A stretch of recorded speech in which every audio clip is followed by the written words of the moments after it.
Keelan, good morning. Please call the roll. Good morning. Maps, Rubio. Here. Ryan. Here. Gonzalez. Here. Wheeler. We'll hear from legal counsel on the rules of order and decorum. Good morning. Good morning. Thank you. Welcome to the Portland City Council. To testify before council in person or virtually, you must sign up in advance on the council agenda at www.portland.gov/council/agenda. Information on engaging with council can be found on the council clerk's webpage. Individuals may testify for 3 minutes unless the presiding officer states otherwise. Your microphone will be muted when your time is over. The presiding officer preserves order. Disruptive conduct such as shouting, refusing to conclude your testimony when your time is up, or interrupting others' testimony or council deliberations will not be allowed. If you cause a disruption, a warning will be given. Further disruption will result in ejection from the meeting. Anyone who fails to leave once ejected is subject to arrest for trespass. Additionally, council may take a short recess and reconvene virtually. Your testimony should address the matter being considered. When testifying, state your name for the record. Your address is not necessary. If you are a lobbyist, identify the organization you represent, and virtual testifiers should unmute themselves when the council clerk calls your name. Thank you. Thank you. First up is communications. First item number 954. Request of Lisa Kendall to address council regarding local children in cults. Lisa Kendall. All right, 955. Request of Valerie Burns to address council regarding safety around Dawson Park. Welcome. Valerie? Doesn't look like they've All right, joined. 956. Request of Injured and Pissed Off to address council regarding American Civil Liberties Union Justice. Welcome, sir.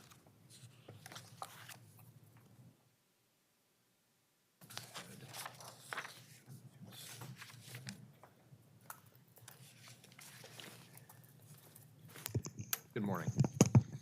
My name's Injured and Pissed Off, and I had that legally changed in Multnomah County Court. And I'm holding up my 2 fingers, not for victory, but in 2 days, it'll be the 15th of November. And 14 years ago, I got my left hip broke and 2 fractures to my spinal cord, and haven't been able to walk since without the aid of a walker. I can't even use a cane. I have my white cane to recognize that I'm legally blind. And I never used a cane before because my service animal and assistance animal that was his predecessor was adequate for me to travel and move about. And of course, why I haven't been able to move about as much. And the reason I supposedly contacted the ACLU by email and wanted to confirm with them that this was a real service animal.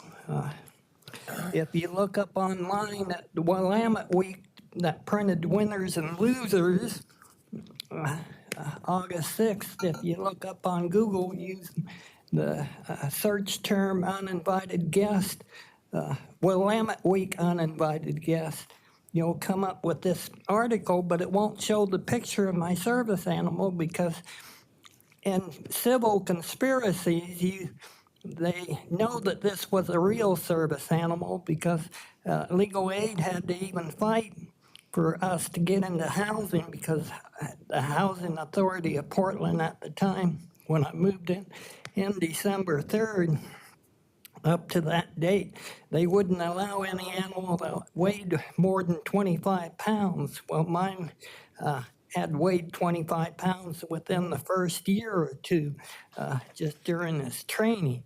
So he was well above that. And now I'm told that they allow dogs in the housing up to 45 pounds, and otherwise, well, they got to be a service animal or. Thank you. Is that the time? You have 30 seconds more, sir. Oh. I find that very strange that the newspaper won't print the full text and losing, and as I was saying, I've lost every fight that I've had with the city. There seems to be a little bighorn that's went on for 20 years since December 3rd. Thank you. Thank you, sir.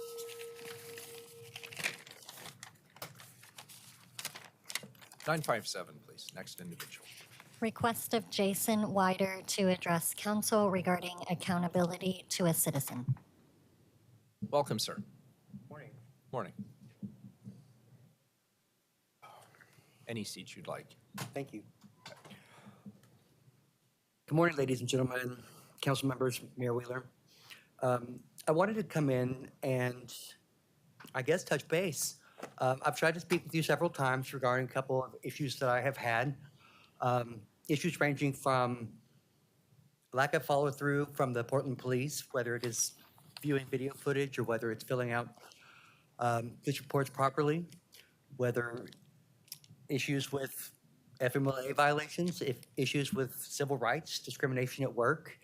I've been in Portland for 10 years, and I love Portland a lot. There's a lot of magic here, but I'm coming to you not as individuals, not as Ted Wheeler, not as Carmen Rubio, not as Dan Ryan. I'm coming to you as people who hold office that represent a community, that represent a city, that represent a state, that represent your elected officials, that represent people like me. And I have questions that are just not being answered, like, where did my rights go? Why do I eat out of a food bank? Every thread of fiber on my body is given to me in a clothing bank, and I don't have a dime to my name, and I can't get a job. So when I look at you, I'm not trying to be flippant. I'm not trying to, I'm seeking leadership. And when a man can't look at the leader of a city and ask a question and get an answer, he is lost. So why my testimony, what does it mean? I'm not sure, because I'm seeking answers and getting nothing. I was told that the mayor's office would be in touch last time we spoke, and I haven't heard anything. And again, I'm not trying to be flippant. I'm trying to be transparent. Everything I have brought to you, I have been honest with. I have been very honest. So with that having been said, I'm not really sure where else to go with this, other than, 3 trips through the Clark Center. Have a wonderful day. Thank you. You're in the right place, first of all. Thank you for making the effort to be here, especially on a rainy day. There are representatives of my office here in the room, and I'm giving you my personal word that they will follow up. Thank you, sir. And can we assure that that happens, Sarah? And do we have your contact information, Mr. Wider? I assume we do? We do. You have a phone? Thank you for your help. You don't give it publicly, but we have your phone number, how to reach you? I'll make sure you have it. We do. Okay, great. Thank you, sir. Thanks so much.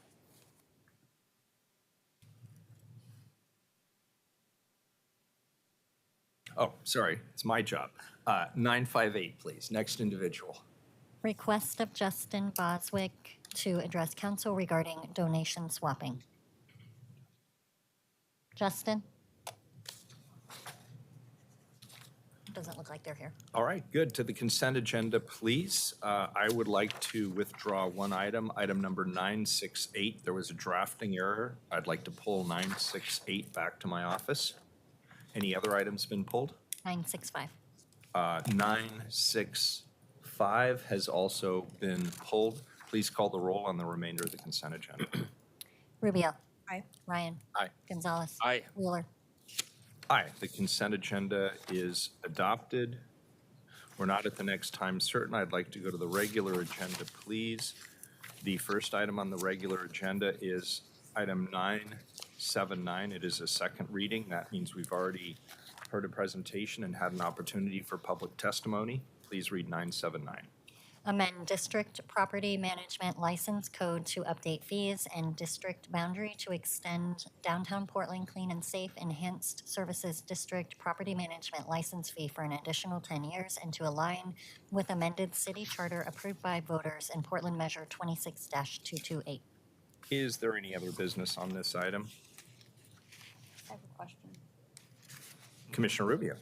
So I just had one question, and I appreciate the letter that was sent by Clean and Safe, and just want to ask a question about the staffing model where the direct expenses, personnel, and operating expenses are broken out. Is there anyone that can just answer, just very briefly, what those three things are, so the public can hear? Michael, you may not have heard that. I'm sorry. Commissioner Rubio, could you repeat that?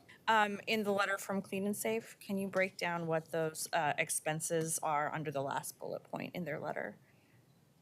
I cannot, but we can get somebody who can for you when we. Why don't we hold off on that Yeah. one for just a minute? Okay. We'll table that one for a second. Please read 980, also a second reading.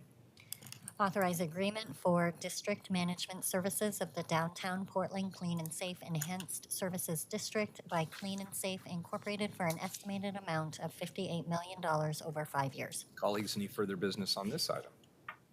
Please call the roll. Rubio. And this is for both of them? No, this is just for, this is just for, 980. yes, thank you. Okay, so I should give my remarks on this one. Yeah, go ahead. So I'd like to thank the staff and everyone who's participated in the ongoing work on the Enhanced Service District. In this moment where Portland's rebuilding itself and our downtown is in need of extra care and attention, it's vital that we continue to focus on ensuring safety and cleanliness in the downtown. And expanding the reach of this ESD is an important piece to that. I know there are still a number of concerns from community and ratepayers about this process, and this isn't an easy or by any means perfect process, but I'm encouraged to see how much more transparent and methodical these conversations were than what has happened in the past. And I think the work that's been done over the past months can serve as a base for future work with the ESDs ongoing. I also want to acknowledge that we've gotten a lot of outreach about the role of the chamber in this. And thank you to folks at Clean and Safe for sharing some additional information with the council yesterday on the shared staff model and admin fees, which was I hoping that we could talk a little bit more about what those fees went to today. And of course, thank you to staff for answering questions at the council a few weeks back. It's been particularly helpful to hear how the model compares to other cities. And it's also been very meaningful to hear about the opportunities for future city leadership to engage on this. And I would encourage the ESD teams and our in-house experts to make themselves available and provide the same clarity and responsiveness to our new council and mayor. With that, I vote aye. Ryan. Yes. First, I want to be clear that Downtown Clean and Safe has come a very long way since the start of this endeavor. It has evolved into a massive community asset which benefits everyone downtown, not just an immediate block. Downtown Clean and Safe is building a more livable downtown, and they are doing it with increased activations, added security, and cleaning services. A whole lot of hard work and coordination has gone into this. And we know it's working. Our tourism numbers for this past summer prove that finally people are returning to downtown core. In fact, our activation numbers this summer of 2024 were the highest since 2019, and we must keep that momentum going. Thank you to Mark, Sydney, Steve, along with everyone else on the team who collaborate to make our downtown area designation once again. I do have some concerns, they're legit, that comes from the elderly dwellers in condos and apartments downtown who are trying to age in place on their fixed income. So we have to continue to look at how we can incorporate fairness into that. And finally, I want to lift the workforce program run by Central City Concern. We need more of this. It's one of the best programs we have right now, connected to an opportunity for someone who's been homeless to get back on their feet, to build resilience, and to become independent. I'm hopeful we can work something out to address the community members who have concerns so we can keep moving this along with grace. I vote aye. Gonzalez. Aye. Wheeler. I also want to thank everybody who is associated with this. I'm a strong proponent of downtown clean and safe. I agree with Commissioner Ryan wholeheartedly. that this has been a very important civic partner for our recovery. We're hearing loudly and clearly. People are seeing the difference in the downtown core. Commissioner Ryan is right. It's not just about perceptions, it's also about what the data is showing. And the data shows that activation is way up, foot traffic is way up. As the commissioner mentioned, we actually just had an incredible tourism season that actually surpassed numbers pre-COVID. We had hotel occupancy rates in the 70 to 80% range. We have a lot of great activations coming up. In fact, today we're announcing some additional holiday-related activations in the downtown core. This council, I mean, all of it, everybody on this council has been aggressively supportive of community organizations that are not only helping to activate, but organizations like Clean and Safe, Downtown Clean and Safe, that are working to ensure that we address the livability issues that are top of mind for our constituents. So I'm very happy to vote aye, and the ordinance is adopted. Let me get rid of the last second reading just to keep it clean here. How about item 982, a second reading?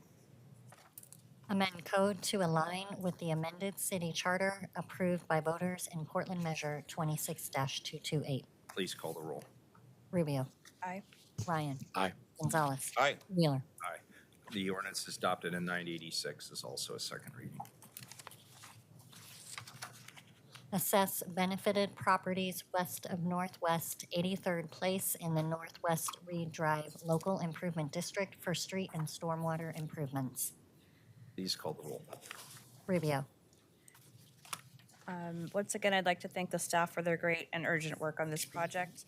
I'm happy to vote 8-6. yes. Aye. 986. Ryan. One moment. Wait, Mayor, I what number are appreciate we? your bouncing around, but Yeah, it's a little I'm challenging. out of I'm order. going through the second readings. 986. Okay. 986, sorry.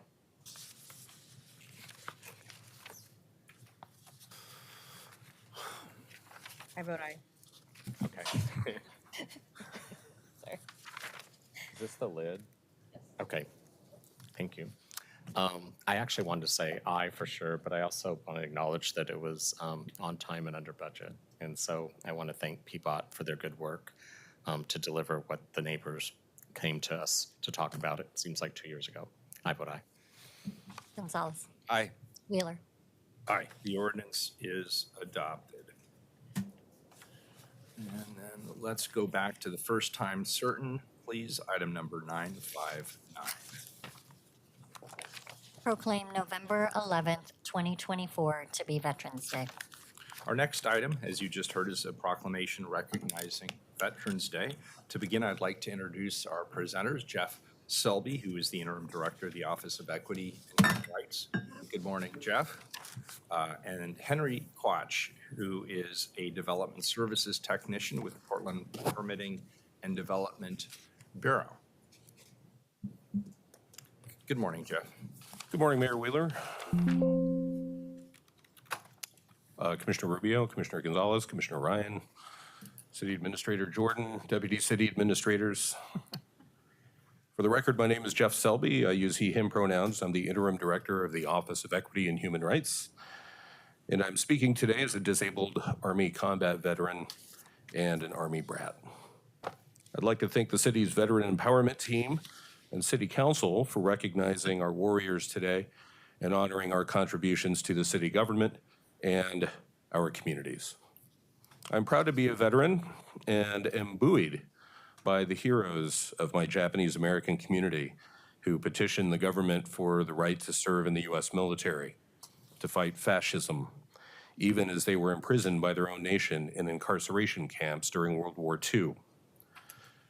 During my 10 years in the Army, I had the honor of serving with myriad service members, women, men, people of all faiths, many people who identified as people of color, immigrants, queer, and disabled. Serving among a diverse group of people with a common goal of defending our country was an eye-opener and certainly played an incredibly important role in my equity journey, even though we didn't call it equity all those years ago. The City of Portland's veterans are engineers, office support specialists, garage operations managers, administrative specialists, city attorneys, first responders, and engineering technicians, wastewater operations specialists, bureau directors, deputy bureau directors, coordinators, managers, analysts, housing inspectors, capital project managers, and so much more. Many of us come to work every day bearing an extra burden of trauma, exclusion, and even healthcare barriers for ourselves and family members on top of other layers of oppression. In a report released last week, the Census Bureau shares that veterans are more likely to have a disability than civilians, and that the rate of service-related disability is higher now than in 2008. We must include veterans in our discussions of equity in community. In closing, as I have done in years past, I will offer a recommendation to anyone who meets a veteran. It is common for many people who meet a warrior to simply and perhaps automatically say, "Thank you for your service." While that is always well-intentioned, it has become a platitude. I ask that you consider taking a moment to acknowledge our resilience and diversity, as well as the unique barriers many of us face. And perhaps instead, or in addition to the well-intended "thank you for your service," maybe take a moment and ask, what was your job in the military? Or what are you the most proud of from your military service? Even a simple "I see you" would be appreciated and perhaps unexpected. Once again, I thank you for the opportunity to speak today and for your continued support and recognition of the warriors throughout our community and city staff. Thank you. Mayor Will and Commissioners, my name is Nicholas Carroll. I work for the City of Portland. I answer all the noise complaints for the city. So I'm a part of the Veterans Empowerment Team. I'm the administrator for this program. I don't know where Henry is, so I'm speaking. There are two things I did want to address. I did serve in the military, in the Navy, in the peacetime Navy, 3 years in Italy, and then on the aircraft carrier USS George Washington. So in the national election, we had two vice presidential candidates who are military veterans. Senator Vance was in the Marines. He served as a public affairs officer in the Iraq War. And Governor Walz was a career Army reservist. So he served till retirement. But there was some dialogue in the media about legitimacy, who's faking their veteran status, who's using the military and not legit. So as part of the Veterans Empowerment Team, we honor and accept all military veterans, regardless of the service. So there doesn't need to be a debate between who served in war, who served in the peacetime. We honor people who are married or partnered with people in the military, and we accept people who are just supporters that have no military background or interests. So that was one of the things I did want to mention. And then the other thing is that after being a renter for most of my life, everyone told me, like, you're a veteran, you need to take advantage of the veterans' home loans. And I didn't really think I would qualify. But when my landlady raised my rent more than 25% this year, I panicked, and I remembered all the advice of people who told me, you need to own, you need to stop wasting your money on rent. So thanks to veteran home loans, I was able to go from a renter to a homeowner within 45 days. So I appreciate the affordable housing that I've seen pop up in the past year, because last year the home prices were out of my range. So as a military veteran, I thank all the people that advised me, and I'm proud to be a homeowner now, thanks to the veterans. It's a benefit, like if you're a veteran and you're renting, please look into this benefit. It's very good. That's all I wanted to share. Thank you. Awesome, thank you. That's excellent advice. I'll turn this over to my colleagues. I believe Henry is online as well. Oh, I'm sorry, Henry. Yeah, go ahead. Sorry about that. I didn't Thank see you you. there. Thank you. Good morning, you all. Thank you so much for having me. To Commissioner Brian, Mayor Ted Wheeler, Commissioner Rubio, Commissioner Gonzalez, City Administrator Michael Jordan, all ladies and gentlemen. For the record, my name is Kung Henry Quat, and I use he, him pronouns. I am a permit technician too at the Portland Permitting and Development. I'm speaking to you all today as an Oregon Army National Guard combat veteran.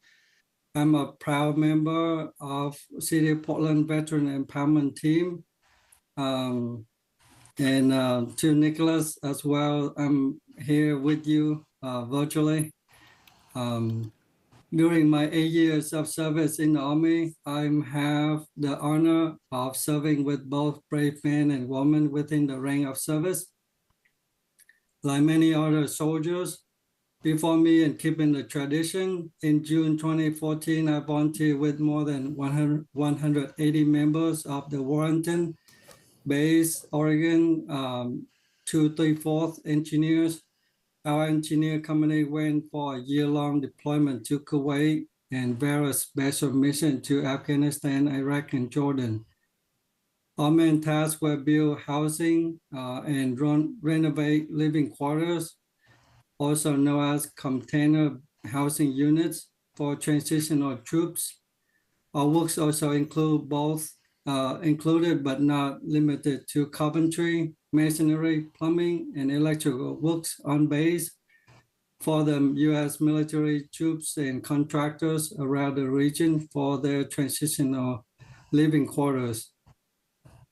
During my tour of duty, I was also tasked from my platoon leader to be a safety officer to oversee 52 soldiers at our job site for a duration of time. And it was very fortunate that not even one of us got hurt or got killed. We all made it home safe and sound. Each year, we as a nation observe the National Memorial Day and the Veterans Day. I often wonder about those Americans who were prisoners of war and those who serve and never return home. So today, more than 81,000 of these brave men and women remain missing and unaccounted for around the world. They will never be forgotten, and their courage, service, and sacrifice will always be cherished by our grateful nation. On September 20th each year, the National PRW and MIA Recognition Day, we honor all those missing and unaccounted for. We recommit to bring them home, no matter what it takes, and we express our ironclad support for their families. These service members gave all, risked all, and dare all to protect our freedom. Just as they kept faith in our nation, we must keep faith with them. Today, I am here in front of you all as a city employee and servant.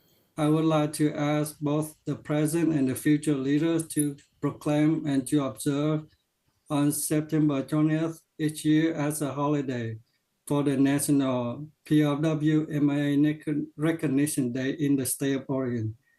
For that, thank you so much for your support, and I appreciate all of your time. Thank you. Thank you, Henry. Presentation. Commissioner Gonzalez. I'm glad we're taking the time as council to honor our veterans and would like to also acknowledge the 249th anniversary of the Marines, which was on Sunday.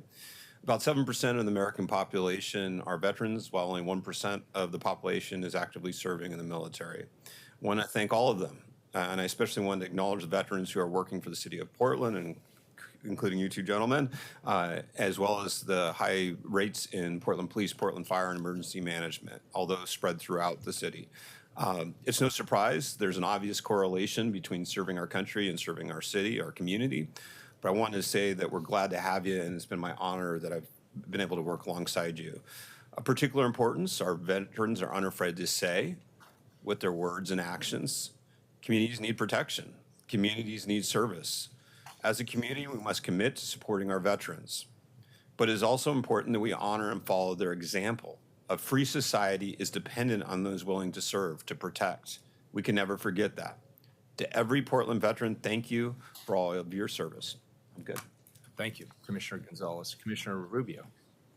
So thank you so much for the presentation today. Freedom absolutely can't be taken for granted. We know this now more than ever. That's why it's vitally important to honor all of those who have served and those who are currently serving to protect our nation at home and abroad, including our city staff, whom are also veterans.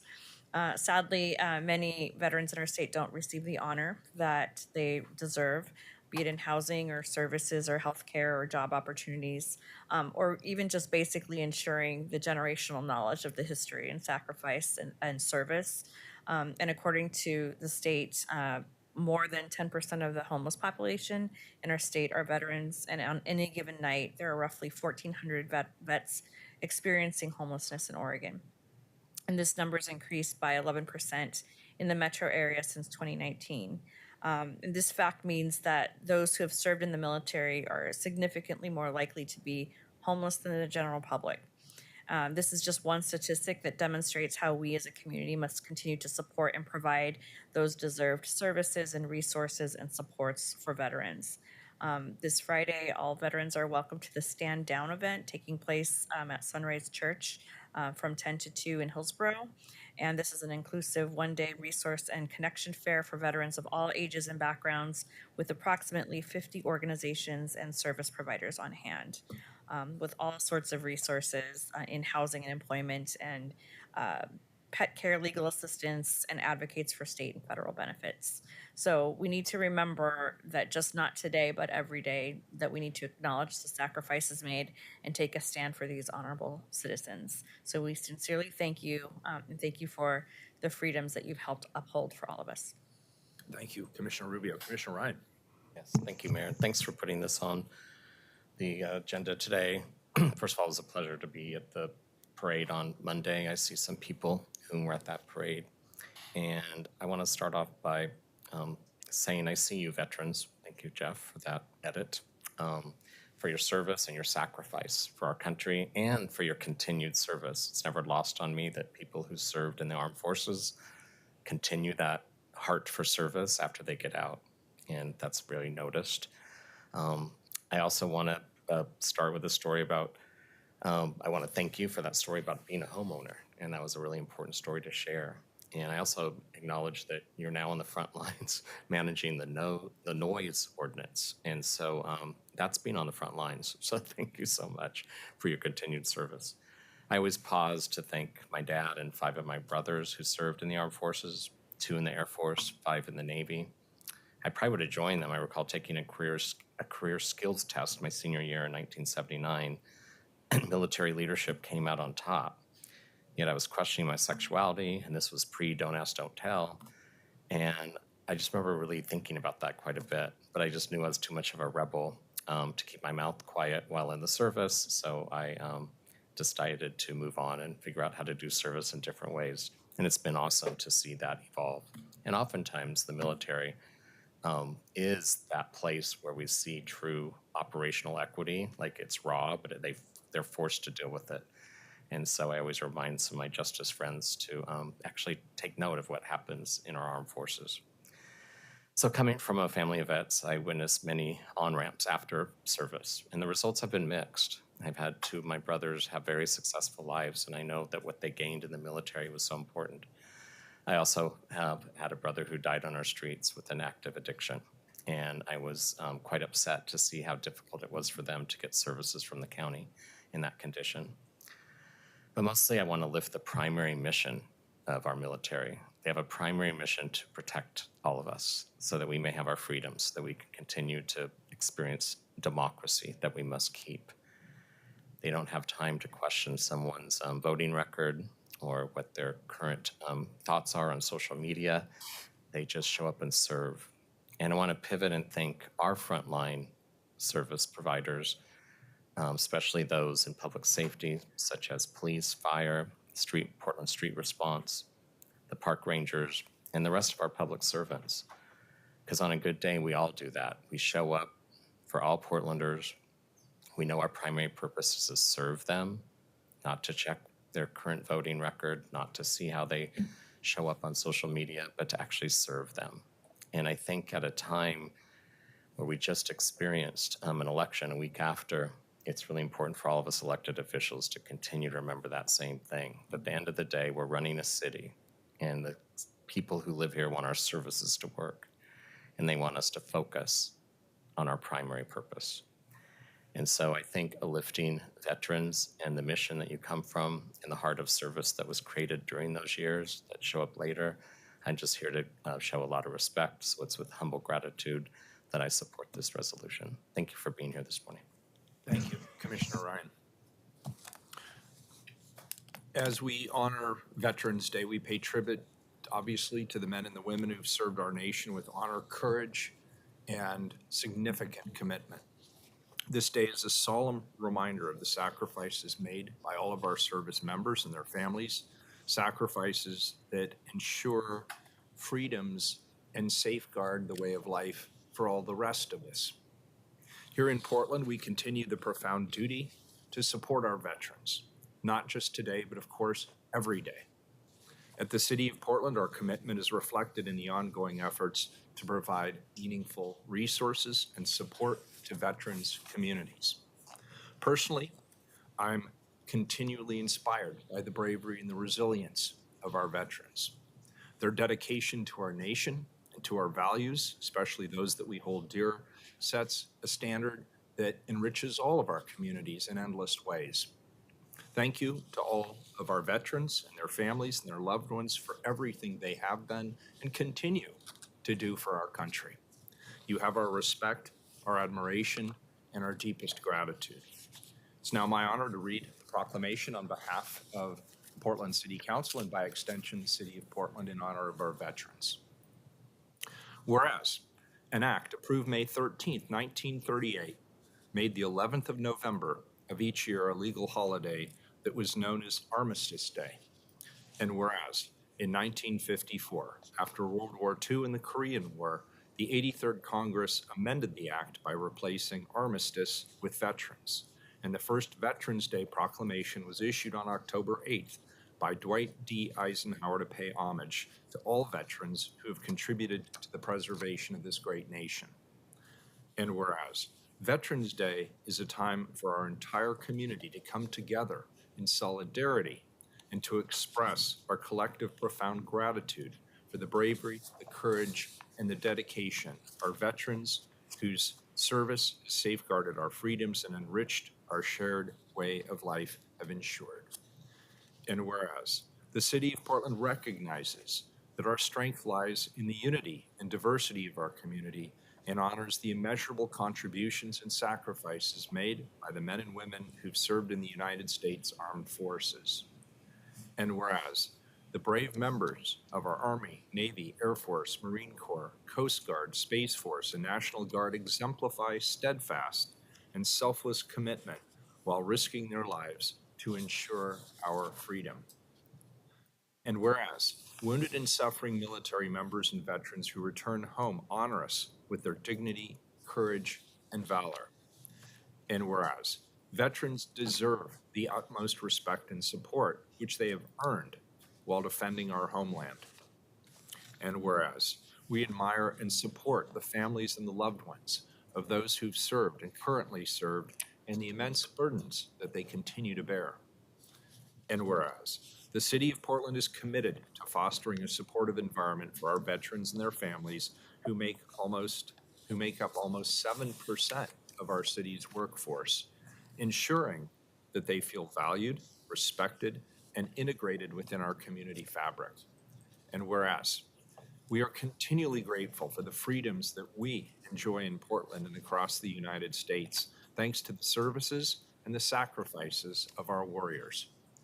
And whereas, the Veterans Day Parade did take place on November 11th, 2024, starting at 10 a.m. from Beach Street and Martin Luther King Jr. Boulevard to Killingsworth Street, serving as a unifying event that brings together citizens of all ages in honor of our veterans. And whereas, we encourage all citizens to participate in ceremonies and activities that honor our veterans, to reach out in gratitude to those who've served and to strengthen the bonds that unite us all.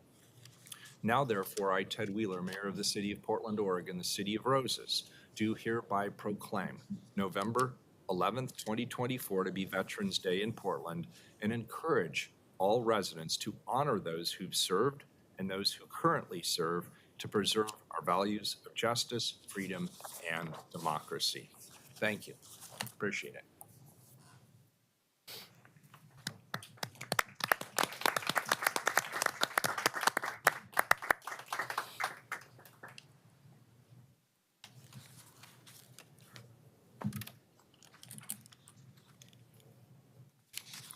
All right, we'll move to the second time certain item, please. We're right on time. 960, please. 960 is a first reading of a non-emergency ordinance. I'm sorry, it's a second reading. Thank you. Amend signs and related regulations code to allow greater flexibility for signage within the Rose Quarter Entertainment Sign District. Any further business on 960? Please call the roll. Rubio. Aye. Ryan. Aye. Gonzalez. Aye. Mueller. Aye, the ordinance is adopted. 961, also a second reading. I'm sorry, that's a time certain. That's odd that we have a time certain second reading. Do we usually do that? It's a legislative land use case. Okay, so we'll hold off for 4 minutes on that. Let's go back to the regular agenda. Sorry, colleagues, to jump around. I know it's somewhat annoying. Do we have the folks for 979? I think Devin Reynolds is online. All right, let's go back to 979. It's already been read into the record as a second reading. Commissioner Rubio had a question. Commissioner Rubio, do you want to restate the question? I was just, my question was about explaining the line items about, in that last bullet, I closed the document, so I don't have it in front of me. Okay, no worries. I believe Devin. Yes, hi, this is Devin Reynolds. I don't believe I've got that document in front of me that you're referencing, or perhaps I may not be tracking with you correctly. The letter from Clean and Safe that I believe we got yesterday. Was that the one with regards to quote unquote like an on-ramp? Could I suggest this? Why don't we take a 3-minute recess, Devin? I'll have Commissioner Rubio email you the document, and we'll take it up right after a 3-minute recess. Thank you, I appreciate that. Yep, we're in recess.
Thank you. And maybe Andrew too, if you could come up. And the reason I'm doing this is because we've had some questions about this in the public, and I think there's some information that could be cleared up by just explaining a little bit about what these line items mean specifically. And I'm specifically talking about the shared staffing model.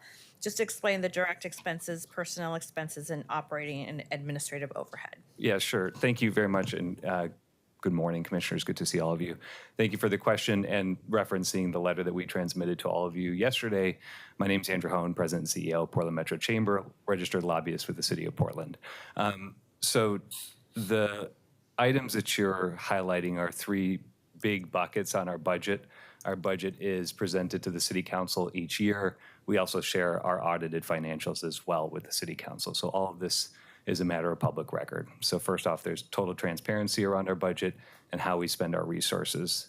The Board of Clean and Safe directs the budget process, and we as staff enact it. And so questions often come up about how we allocate resources. And because we are in a shared cost model with the Portland Metro Chamber, so the two of them split staffing models, split overhead, and split costs, what you have is a way of defining the things that we spend our money on at Downtown Portland Clean and Safe.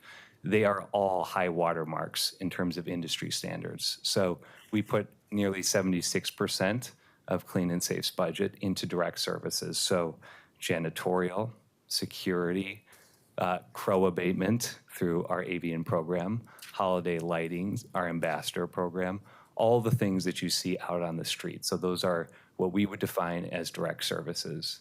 And then the personnel costs are what pay for communications staff, HR staff, finance staff, any of our direct service providing, or I would say our operations team, such as Mark and Steve.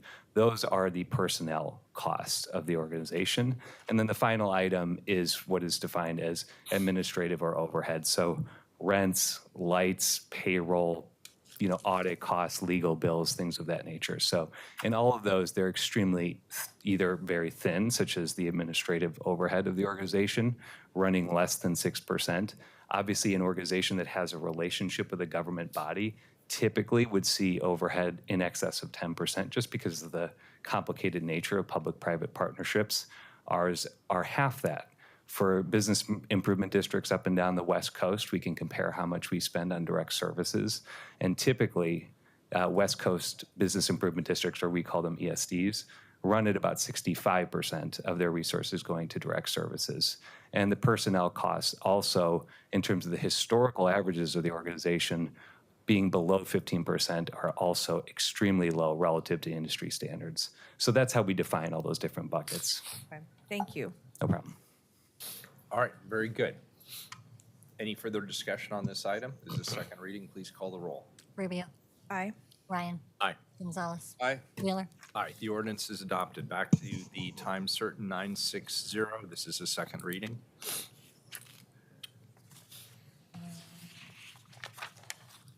I think we already voted on 960. Oh, I'm sorry, it was 961.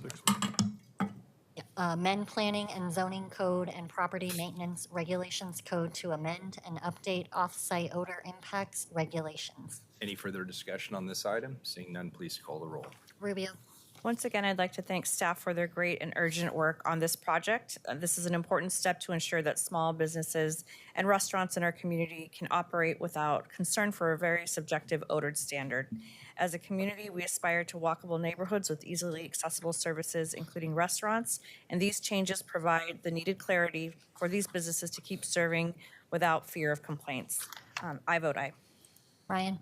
Yes, thank you, Commissioner Rubio, for being responsive to what became a big issue in the media. I appreciate your responsiveness and your leadership. I vote aye. Gonzalez. Aye. Wheeler. Aye, the ordinance is adopted. To the regular agenda, 981, first reading of a non-emergency ordinance. Can you say that? Amend code to align with the amended city charter approved by voters in Portland Measure 26-228. Colleagues, this is the third bucket of code changes coming to council to align code with the voter-approved city charter.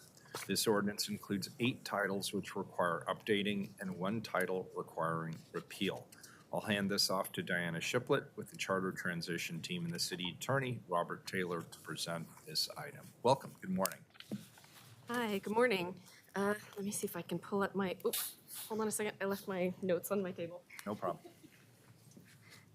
Hey, Robert.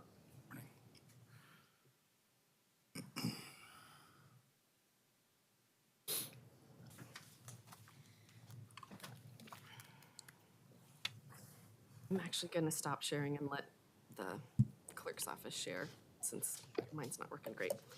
All right. Good morning, Mayor Wheeler, commissioners. My name is Diana Shiplet, and I am a strategic policy analyst. I use she, her pronouns, and today I am bringing forward, as the mayor stated, the third of 5 groups of city code titles, which require updating to conform with the amended city charter. Next slide. So most of you have seen these next couple of slides, but I'm going to run through them quickly for the sake of members of the public who might not know what is necessary to be changed to align the code with the new charter. So next slide. First of all, and most importantly, we need to update the authorities in code. We are removing the commissioner in charge and replacing it with city administrator or mayor, whichever is most appropriate, such as the example shown here, which replaces commissioner in charge with city administrator. Next slide, sorry. Second, we are giving the city administrator the authority to direct the work of bureaus, adopt administrative rules, and approve contracts and agreements.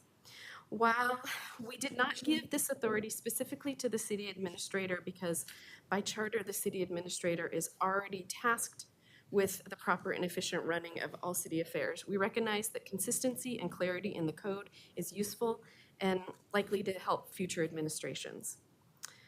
The city administrator may delegate any or all of these authorities to the appropriate person, program, or bureau for the efficient running of the city. Next slide. The next set of changes that we are doing are administrative. First, we're keeping the appropriate separation between the legislative authorities of the council and the administrative and executive authorities of the mayor and the city administrator by removing any administratively focused sections of code. Bureaus are currently reviewing these sections to ensure that they are up to date and will be placing them in administrative rules as necessary, which are also known as Portland policy documents, if you're looking for it on the website. This ensures that the future council does not inadvertently step into administrative rulemaking, which they are prohibited to do so by our new charter. The example shown is one that is both administrative in nature, but also does not belong, and so does not belong in code, but is also severely outdated, and so it is unlikely to go into an administrative rule after it's been reviewed by the Bureau. So, next slide. The other administrative change that we are making is to remove any outdated information, such as the example shown, which removes the definition of commissioner and replaces it with the definition of counselor. Next slide. While not necessarily required by charter, the team agreed that some language changes were necessary for consistency across the code. First was to remove any gendered language. Next slide. The second was to change shall to must, will, or may, and in some cases, may to must or will. And next slide. And the third is to ensure that the city organizational names are reflected correctly in the code, since we've had some organizational changes. Next slide. So now we come to the good stuff. What's going on with today's titles? Today, I'm bringing forward the largest of the groups of titles, which include titles 2, 3, 4, 9, 17, 22, 23, and 30. I'm also bringing forward Title 8, Health and Sanitations, but this is for repeal. This title is significantly outdated, and most of the duties outlined within that title have now been moved over to Multnomah County, so it is unnecessary to remain in our code. Next slide. For most of the titles that we're bringing forward today, there are no changes outside of what are required to conform the title with charter. Title 3, however, has some significant changes. First, with the assistance of the Parks Bureau, we rewrote Chapter 3.26, titled the Bureau of Parks, entirely because that current version is so outdated and so full of obsolete information. It was necessary to rewrite. Second, we moved all of the duties of the former Office of Community Technology to the Bureau of Planning and Sustainability, where it's been housed since the fiscal year 23-24 budget process. And third, and hopefully this will please Commissioner Gonzalez, we deleted 12 unnecessary chapters. Included in these deletions are chapters regarding several long-expired advisory bodies, a chapter regarding a bureau which hasn't been a part of the city in a couple of decades, and one chapter which is better in administrative rules, and 2 chapters which are no longer necessary due to state laws. Next slide. Title 30 also had a few significant changes. First is that we are incorporating Title 33 standards regarding affordable housing into this chapter for clarity. And second, we are including content of ordinance number 836 to align the requirements of that ordinance with the amended charter since they weren't originally incorporated. And that is the end of my presentation. I'm happy to answer any questions. Thank you. Colleagues, any questions at this particular juncture? Do we have public testimony? No one signed up.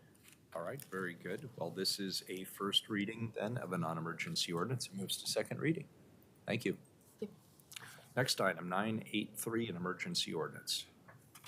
Authorize settlement agreement and letter of agreement with the Portland Firefighters Association International Association of Firefighters Local 43 to resolve an unfair labor practice and grievance and to amend the collective bargaining agreement. I will hand this over to Deputy City Administrator of Operations, Sarah Morrissey. Welcome. Hi, good morning, Council. Sarah Morrissey, Deputy City Administrator for City Operations. This ordinance authorizes a settlement agreement and letter of agreement between the city, Portland Fire and Rescue, and the Portland Firefighters Association Local 43 to resolve an unfair labor practice and grievance and to amend the collective bargaining agreement. Further, this agreement will provide premium pay to those firefighters selected to serve on Portland Police Bureau's Rapid Response Team, also referred to as the RRT, and Special Emergency Response Team, CERT, for the additional duties and training performed in serving in these assignments. I'm joined today by Labor Relations Coordinator Anne Marie Kevorkian-Matty and Elizabeth Gallagher, Deputy Director of the Management Services in Fire and Rescue. They are both available online and will be walking us through the ordinance. With that, I will hand it over to Elizabeth.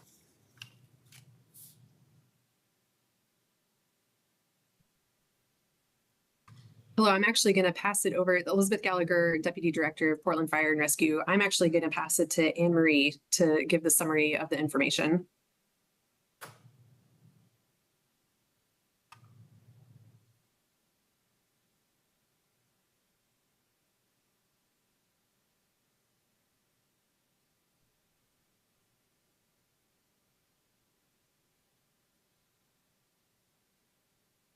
He'll probably pass it back to you, Sarah. I know we'll do a circle.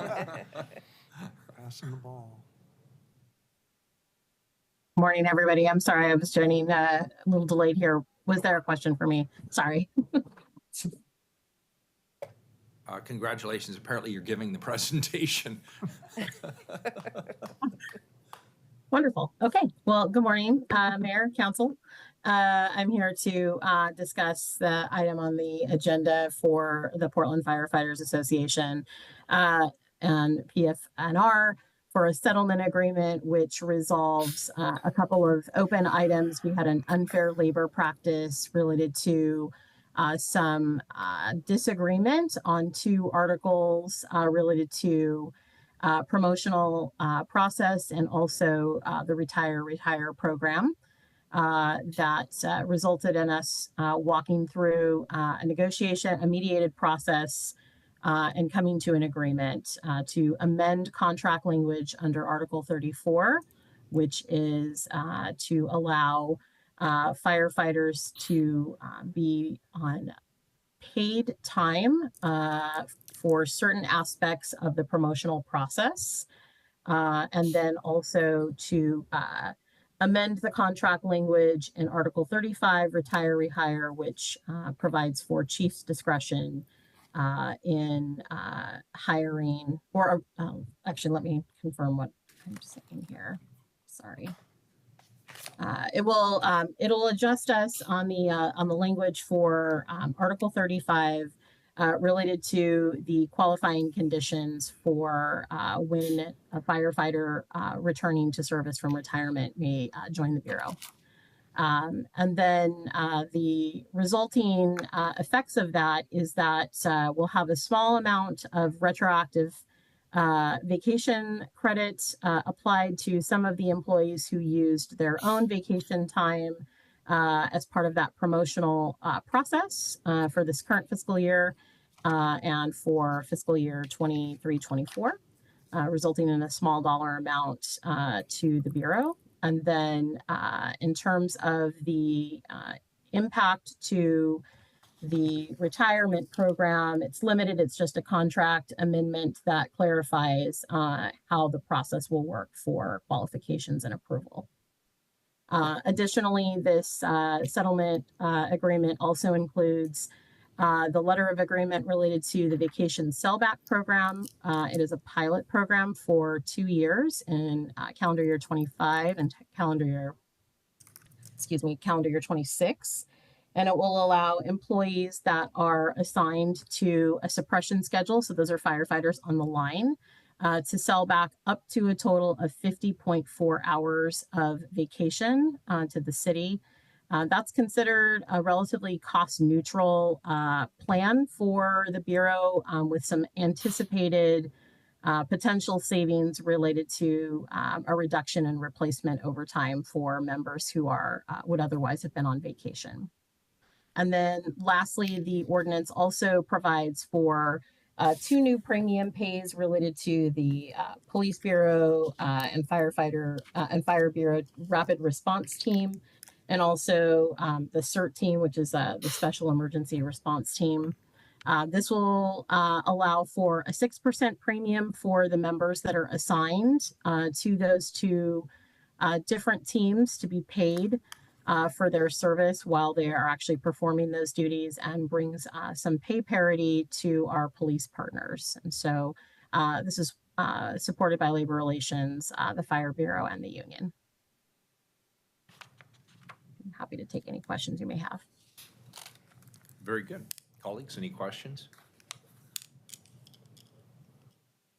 Does that complete the presentation? That completes the Do we presentation. have public testimony? No one signed up. All right, very good. This is an emergency ordinance. Please call the roll. Rubio. Aye. Ryan. Aye. Gonzalez. Aye. Wheeler. Thorny stuff, well done. Thanks to staff. I vote aye. The ordinance is adopted. Next, item 984, first reading of a non-emergency ordinance. Authorize application to the U.S. Department of Justice Bureau of Justice Assistance for the FY 2024 Edward Byrne Memorial Justice Assistant Grant for $498,002 to assist the Portland metropolitan area law enforcement and criminal justice community to prevent and reduce crime and violence. Colleagues, this item seeks approval to jointly apply for a judicial assistance grant, commonly called a JAG grant. It would provide funding to PPB, the Multnomah County District Attorney's Office, and the Gresham Police Department. Here to tell us more about the grant is Nathan Leamy and Commander Brian Hughes. Welcome to both of you. Thanks so much for the introduction. For the record, I am Nathan Leamy. I manage the team that does budget, grants, and strategy for our public safety service area.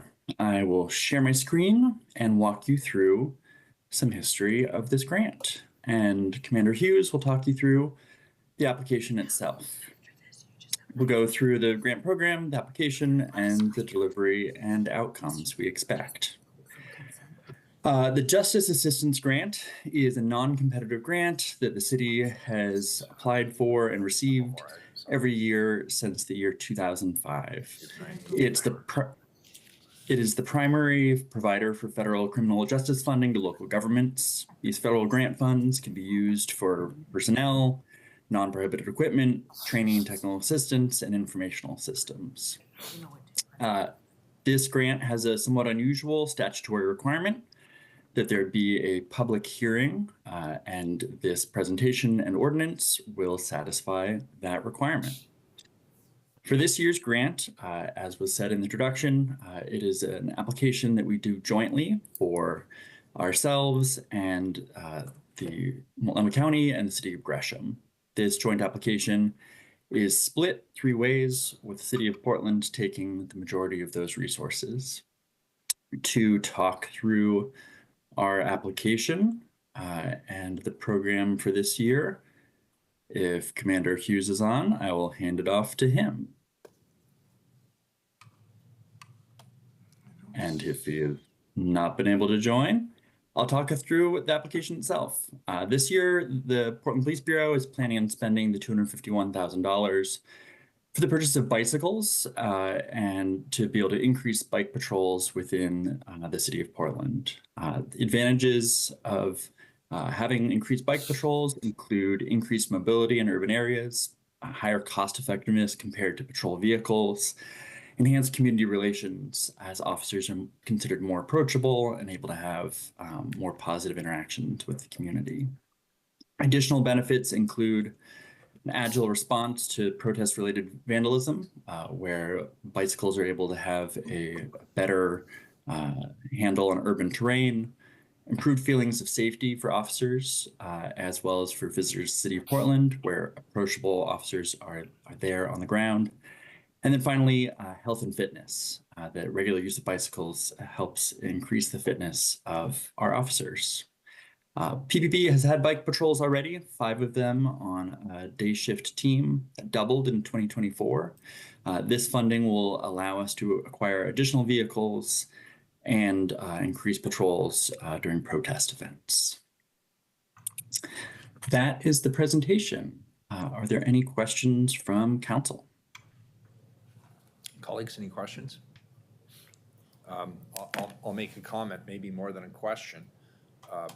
I assume that these JAG grants are very specific in their nature, but overall, they also feed into the work that this council has done around creating a unified command structure, which we put into place over the course of the last week, and I think it was extremely successful. And one component of that unified command was a federal presence. And so I'm also hopeful, and maybe here's where the question is, I'm hopeful that the FBI and the Justice Department, they see the value in the collaboration with local law enforcement, and that they are helping to advocate for our continued support under the JAG framework. Do we have a sense of what their level of involvement is in this? Yeah, so this grant, as it says, a formula grant. So the amount of resources the city receives is based on crime rates within the city as well as population of the city. So the city doesn't specifically get reward or demerits based on how we are interacting. However, these resources will be used for protest events, like you said, to oftentimes have shared response with federal partners. All right. So what crime rate are they looking at? Because auto theft is down 56%, burglary is down 27%. Gun violence, unfortunately, remains sticky. What are they looking at in terms of actual crime rates? What data do they use? What metric? It's a combined statistic from the FBI's crime stats. It is actually, that's an interesting note, is that this year our award amount has gone down compared to last year, and that is in part reflective of those changes that we've seen in the crime rate in the city of Portland. So they start with a overall large pie for the entirety of the nation, and then divided up for municipalities based on their crime rates. So it has reduced for us, which is good news ultimately, even if it's going to mean fewer resources in the moment. Given that there was no activity over the election, that we had a fully deployed RRT plus the unified command, does that impact our ability to actually receive funding through this grant process? No, this grant is independent of the activities that have taken place in the past week. These resources the city can use as they would like to propose. So this is what we prioritized at this point in time. All right, thank you very much. Colleagues, any other questions? Yeah, just real quick. Yeah, Commissioner Ryan. Yeah, Nathan, good to see you. Can you speak to the value of bikes in general as patrols? I have some assumptions about it, but I do appreciate the target for this investment going towards bikes. It seems like it allows people who have been asking for more of a police presence to actually personally see that and experience that. And I'm hearing that from those in the hospitality sector. Do you have some data to back that up? Or stories at least? Yeah, I mean, this has generally been seen as one of the big benefits that the Bureau is wanting to put forward. As you said, it is more cost effective than purchasing patrol vehicles, but that community relation piece is a large component of why the Bureau is hoping to increase the bicycle presence. Folks are considered more approachable there, that they're able to, park a bicycle anywhere, unlike a vehicle that is unlike a vehicle where somebody would have to find parking on its own. Unfortunately, Commander Hughes looks like he only has a listen-only link to the Zoom. So he is hearing me, but not able to share the story he has personally about the program. Okay, well, while he's listening, this is all targeted towards downtown, correct? The bikes? It is. And it looks like that was the plea that got him let in. AC Hughes, Acting Commander Hughes, are you able to?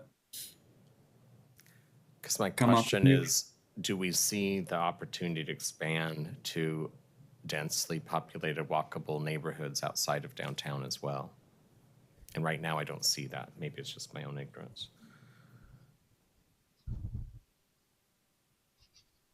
There he is, he's waving, and then he just went away. I'm sorry. I've been trying to join. I'm here now. Commissioner Ryan, yes, no, excellent point. You're spot on. We haven't been using the bikes as much in the neighborhoods. Commander Simon has started up in the North Precinct area on livability missions there. And the plan is also to spread them to East Precinct. And so buying more bikes will enable us to be able to have a bigger footprint. Because you're right. Right now it's mostly downtown. But Yeah. we plan to expand. And the Main Street merchants in all across the city, I'm sure, but I heard it frequently over the last 6 months, would really like that presence in St. John's and along Mississippi, Alberta, et cetera. And maybe they could float when there's especially big events, if you will, in those areas. We will do, Commissioner. I'll take that to heart and share with the other commanders of the other precincts.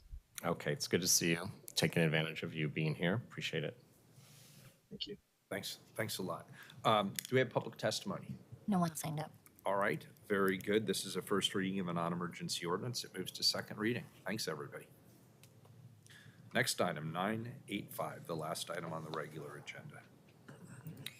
Pay workers' compensation claim of Mary Catherine Huben for $215,000 involving the Portland Police Bureau.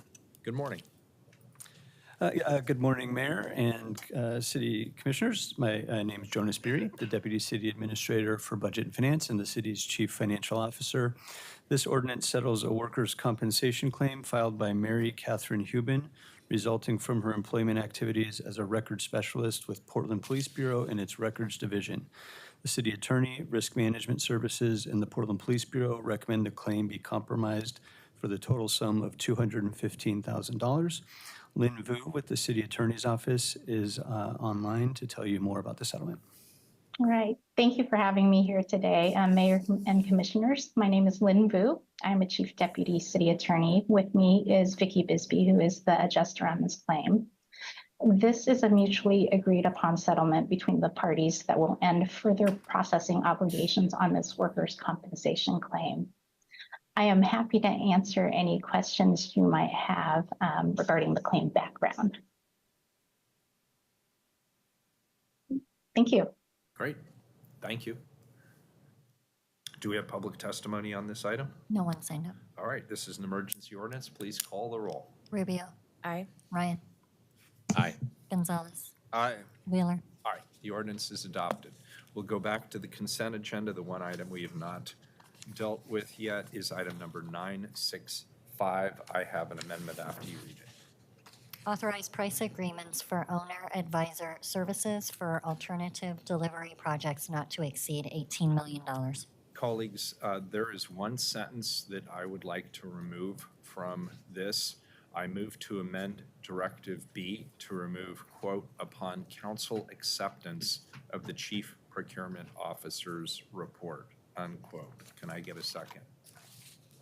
Second. Commissioner Ryan seconds. Any discussion on this item? Any public testimony on this item? No one signed up. All right, very good. And this was, is this a second reading, 965? It's a first reading of a Okay, non-emergency good. All right, ordinance. this is a first reading of a non-emergency ordinance. It moves to second. Mayor, we first need to take a vote on the amendment and then. Good point. Thank you. Can we call the roll on the amendment, please? Rubio, Aye. Ryan, Aye. Gonzalez, Aye. Wheeler. Aye. The amendment's on the table. This is a first reading of a non-emergency ordinance. It moves to second reading as amended. We are adjourned. Thank you. Nice. Ta-da.